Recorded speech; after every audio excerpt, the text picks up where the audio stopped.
Selamat siang para pendengar dimanapun Anda berada. Kembali jumpa bersama Yola Arifina di sini menemani Anda dalam program spesial Bupati Menyapa. Acara ini dipersembahkan oleh LPPL Radio Bersatu Kita Maju, Diskominfo Oku Timur bekerja sama dengan seluruh organisasi perangkat daerah wilayah Kabupaten Oku Timur dan tentunya didukung sepenuhnya oleh Bupati Oku Timur. Baik pendengar dimanapun Anda berada, di kesempatan hari ini Alhamdulillah sudah hadir di tengah-tengah kita para narasumber kita yang tentunya langsung perwakilan dari Dinas Pemberdayaan Perempuan dan Perlindungan Anak. Langsung saja kita akan menyapa beliau bersama Kepala Dinas Pemberdayaan Perempuan dan Perlindungan Anak, yaitu bersama Ibu Noverwenti Intan SEMM. Assalamualaikum Ibu. Waalaikumsalam, Mbak. Ya, bagaimana kabar hari ini? Alhamdulillah baik dan luar biasa. Alhamdulillah, terima kasih Ibu sudah hadir di studio Bersatu Kita Maju. Dan hari ini kami akan tunggu informasi menarik berkenaan kegiatan yang ada di Dinas Pemberdayaan Perempuan dan Perlindungan Anak ya Ibu ya. Dan tentunya pendengar, beliau tidak sendiri, beliau ditemenin oleh ketiga kabitnya bersama Ibu Ella Nursanti ST. Assalamualaikum Ibu. Waalaikumsalam, Mbak Yola. Bagaimana kabar hari ini? Alhamdulillah baik. Alhamdulillah baik. Jumpa lagi kita Ibu ya. Siap. Baik. Terima kasih sudah hadir dan tentunya beliau juga ditemenin oleh Bapak Yunizir ya. Assalamualaikum Bapak. Waalaikumsalam, Mbak. Perdana untuk di Radio BKM Bapak? Iya, Iya, baik. Terima kasih Bapak sudah hadir. Nanti kita tunggu informasinya ya. Dan beliau juga tentunya ditemani bersama Ibu Dwi Susanti SEMSI. Assalamualaikum Ibu. Waalaikumsalam, Mbak. Ya, terima kasih sudah hadir kembali Ibu di studio BKM FM. Semoga hari ini tetap sehat dan semangat ya Bu ya. Oke, baik, terima kasih. Baik pendengar, dimanapun Anda berada, bersama Dinas Pemberdayaan Perempuan dan Perlindungan Anak. Tentunya kita akan kenal bersama beliau, bersama Ibu Intan. Kita sapa seperti itu ya Bu ya.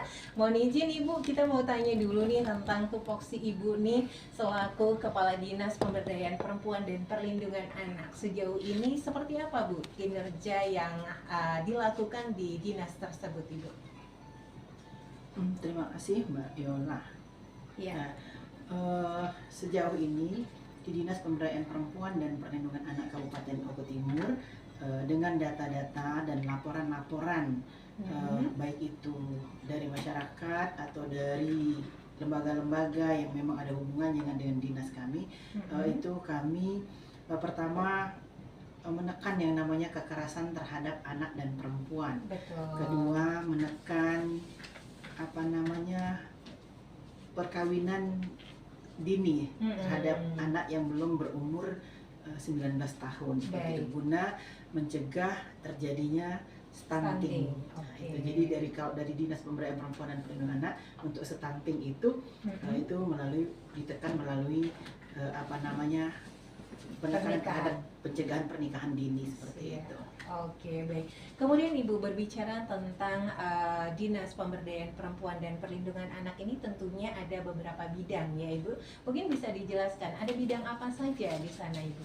Di sini kami ada bidang tumbuh kembang anak, terus bidang perlindungan perempuan dan perlindungan anak. Terus ada lagi bidang pengaruh utamaan gender dan pemberdayaan perempuan. Terus ada bidang data gender dan anak.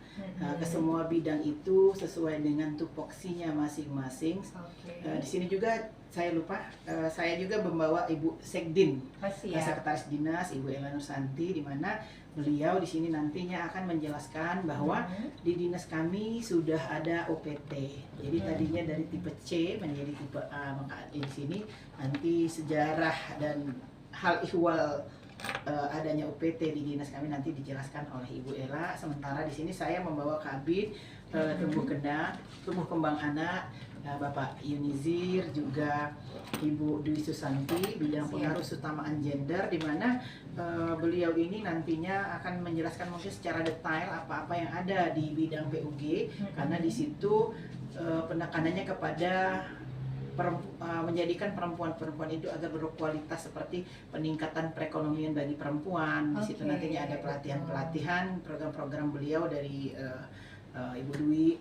Itu juga di tempatnya Pak Yunizir itu ada program-program seperti Goes to School atau apalah sosialisasi yang disampaikan terhadap anak-anak dan rumah tangga seperti itu. Oke, baik. Masih yang mendengar masih dari kawasan Merdeka Sungai Tua Jaya Martapura, kembali bersama Yola Arifina di sini menemani Anda dengan program spesial Bupati Menyapa para narasumber kita yang sudah hadir di tengah-tengah kita, Dinas Pemberdayaan Perempuan dan Perlindungan Anak. Oke, kita kembali ngobrol bersama keempat narasumber kita yang tentunya sudah kita dengarkan beberapa informasi terkait dengan apa saja tupoksi dari setiap bidangnya.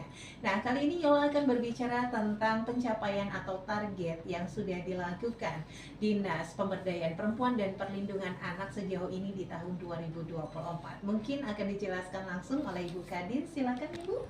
Ya, terima kasih. Terima kasih Mbak Yola. Adapun target atau capaian-capaian sudah dicapai adalah itu tadi penekanan terhadap angka kekerasan terhadap perempuan dan anak-anak, yang mana tadi sudah disampaikan oleh para kepala bidang dan juga Ibu Sekdin capaian-capaian kami tahun ini, tetapi kami juga lebih meningkatkan yang namanya sosialisasi guna mempersempit ruang gerak para predator atau pelaku kekerasan seksual atau kekerasan terhadap perempuan dan anak, juga mensupport anak-anak, baik anak laki-laki, anak perempuan, orang tua, agar tidak takut untuk mengadukan jika terjadi kekerasan baik terhadap fisik, mental maupun kekerasan seksual. Itu di Dinas Pemberdayaan Perempuan dan Perlindungan Anak sesuai dengan iklan kami yang sudah kami ada kontak personnya itu 0813 6495 0899. Di situ silahkan masyarakat atau siapapun kalau terjadi kekerasan terhadap anak dan kekerasan baik fisik maupun mental, apalagi kekerasan seksual, silahkan mengadu pada kontak person yang kami sebutkan tadi. Dan lagi kami meningkatkan melalui bidang PUG dan PP, kami meningkatkan pelatihan-pelatihan bagi perempuan seperti yang sudah disampaikan Ibu Kabid PUG tadi, guna meningkatkan perekonomian dan lebih kepada pencegahan terhadap kekerasan dalam rumah tangga. Jadi biasanya kalau memang perekonomiannya itu matang, dapat menekan dan memperkecil tingkat kekerasan terhadap rumah tangga seperti itu. Dan terakhir dari capaian-capaian itu tanda bahwa dinas kami itu sudah melakukan kegiatan dan menjalankan program-program pemerintah, juga bahwa kami sudah bekerja, itu kami memasukkan apa yang sudah menjadi hasil capaian kami menjadi eviden di Kementerian Pemberdayaan Perempuan dan Perlindungan Anak Republik Indonesia. Itu kami yang capaiannya itu akan mengejar yang namanya penghargaan KLA Kabupaten Layak Anak, dan satu lagi itu kalau di bidang PUG itu APE Anugerah Parahita Eka Praya. Nah, jadi melalui kegiatan-kegiatan yang dilakukan oleh para kepala bidang pun Ibu Sekdin tadi yang sudah disampaikan, itu merupakan eviden buat kami bahwa dengan adanya hal-hal tersebut bahwa kami sudah melakukan program-program pemerintah, baik pemerintahan pusat maupun yang menjadi cita-cita Kabupaten Oku Timur. Salah satunya kami ingin mewujudkan apa yang menjadi visi misi Pak Bupati. Salah satunya itu yaitu pengarusan keutamaan kesetaraan gender, dan program-program kemuliaannya itu yaitu melalui bidang-bidang yang ada di Dinas Pemberdayaan Perempuan dan Perlindungan Anak, seperti penekanan angka kekerasan terhadap perempuan dan anak, juga seperti tadi bullying, narkoba, seperti itu. Jadi program-program kemuliaan beliau bisa kami sampaikan melalui Dinas Pemberdayaan Perempuan dan Perlindungan Anak yang merupakan kegiatan bidang masing-masing yang ada di dinas tersebut. Itu saja Mbak Yola yang mungkin dapat saya sampaikan. Nantinya yang lainnya akan disampaikan lagi oleh para kabid dan Ibu Sekdin. Baik, terima kasih Ibu. Masya Allah, luar biasa sekali pencapaian di tahun 2024, dan tentunya tidak menutup kemungkinan ya di tahun 2024 sampai di penghujung nanti ada banyak kesuksesan yang akan diraih oleh Dinas Pemberdayaan dan Perempuan dan Perlindungan Anak. Oke, baik, kalau begitu kita langsung kembali beralih kepada Ibu Sekdin kita, Ibu Ella. Baik, Ibu Ella tadi sudah menjelaskan ya berkenaan dengan informasi terkait UPTD yang tentunya didirikan pada kapan itu, Bu? Kalau perbuknya itu Agustus 2023. Oke, berarti Iya, baru siap. berjalan kurang Iya. lebih mau 1 tahun ini ya, Ibu Iya, ya. siap. Oke, nah berbicara tentang mekanisme pengaduan nih, apabila ada korban yang mengadu ke UPTD PPA itu seperti apa, Ibu? Baik, terima kasih Mbak Yola. Jadi untuk UPTD PPA itu seperti tadi yang sudah saya jelaskan, jadi ada yang datang dan Iya. ada yang kita jemput bola. Betul. Jadi yang pasti pada saat ada pengaduan datang, kita asesmen, dan yang asesmen itu adalah konselor Iya. yang dengan latar belakang sarjana psikologi Mbak Yola, dan di situ nanti kita bisa tahu Mbak Yola yang dibutuhkan korban itu apa. Oke. Jadi misalnya kekerasan fisik, berarti kita lihat dari fisiknya, kita rujukan ke RSUD untuk pengecekan atau iya, visum. kemudian kalau seksual juga seperti itu yang Oke, dibutuhkan. baik. Kemudian kalau bullying, kemungkinan dia trauma dan segala macam, berarti kita rujukannya ke psikolog seperti itu. Betul. Kalau misalnya kita lihat di asesmen karena dia faktor ekonomi misalnya, atau butuh bantuan sosial seperti itu, ya kita ke dinas sosial seperti itu. Oke, Nah setelah baik. nanti dirujuk, dalam rujukan itu tim UPT itu tidak mendampingi Mbak. Iya, Seperti itu. Kemudian juga kalau dia sampai ke ranah hukum, ya tetap kita dampingi. didampingi. Jadi pokoknya apapun kebutuhan dari korban, kami dampingi seperti Masya itu. Allah. Oke, untuk kita kembali ke Bapak Yunizir dulu ya. Pak Yunizir berbicara dengan Kabupaten Layak Anak. Ini seperti apa Bapak yang membuat kabupaten ini menjadi Kabupaten Layak Anak ini? Apa nih syarat utamanya Bapak? Bisa dijelaskan? Terima kasih. Dalam penilaian klaster untuk Kabupaten Layak Anak ini, dia ada 5. Pertama mungkin Pratama. Iya. Pratama ini dengan nilai 500 sampai 599. Oke. Kemudian Madya dari 600 sampai 699. Nindya dari 700 hingga 799. Utama dari 800 hingga 899. Kemudian baru peringkat yang terbaik adalah Kabupaten Layak Anak. Ini Oke. dinilai 900 sampai dengan 1000. Iya. Kalau pusat mungkin Ibola ya, di Indonesia Layak Anak. Oke. Nah kemudian di dalam penilaian-penilaian ini, semua perangkat daerah yang ada di kabupaten itu adalah menjadi evident untuk kegiatan ini. Sehingga nilai itu akan tercapai di angka 500. Kita dapatkan dari seluruh OPD yang ada yang terkait dengan kegiatan untuk tumbuh kembang anak. Oke. Nah, jadi seperti tadi bahwa di kita data yang kita punya adalah anak di Oku Timur kisaran kurang lebih 196.293 jiwa. Kemudian yang kita masuk dalam kegiatan adalah seperti forum anak. Forum anak ini kegiatan yang kita laksanakan juga dalam rangka kegiatan untuk tumbuh kembang anak. Kemudian seperti yang sudah disampaikan, go to school juga seperti itu. Semuanya adalah untuk kepentingan anak. Oke. Jadi di dalam kegiatan penentuan klaster ini, misalnya kita untuk poin klaster di hak sipil dan kebebasan. Ini OPD yang terkait adalah mungkin catatan sipil. Berapa anak yang sudah memiliki akta kelahiran? Iya. Nah di situ akan mendapatkan berapa nilai yang akan kita dapat. Oh, Kemudian gitu. juga semisalnya hak kesehatan dasar dan kesejahteraan. Ini kita dapatkan dari Dinas Kesehatan.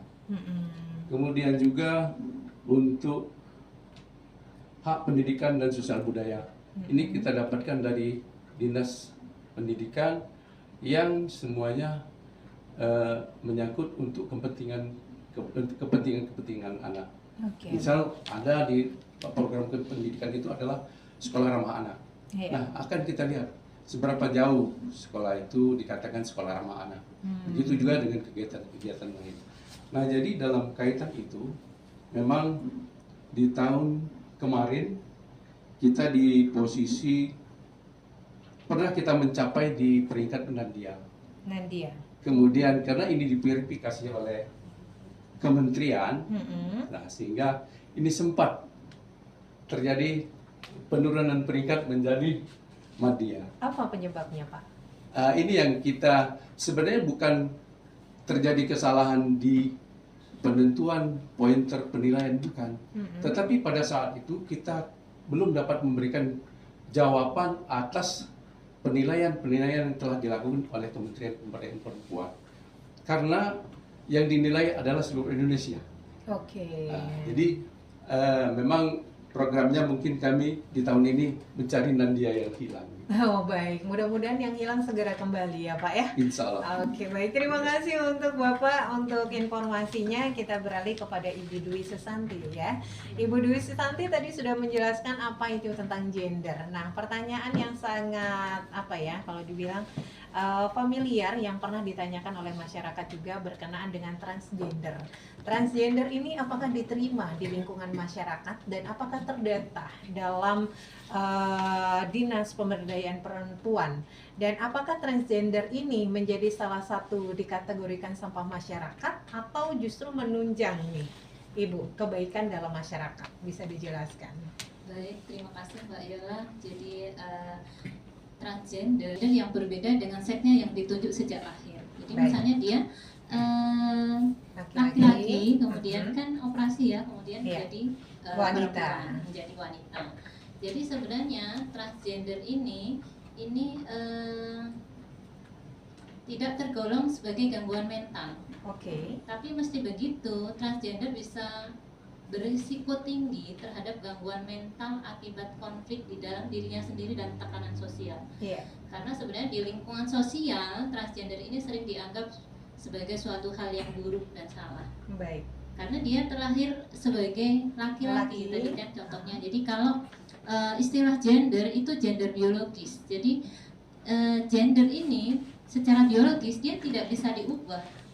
Jadi kalau misalnya dia sudah melakukan transgender, ditanyakan apakah laki-laki itu bisa, yang sudah melakukan transgender bisa hamil, itu jawabannya tidak bisa, karena pada saat dia operasi testisnya sudah dibuang seperti itu. Jadi fungsi peran dia sebagai laki-laki secara gender biologis dia sudah tidak berfungsi. Benar. Jadi ini makanya ketika orang melakukan transgender itu ada banyak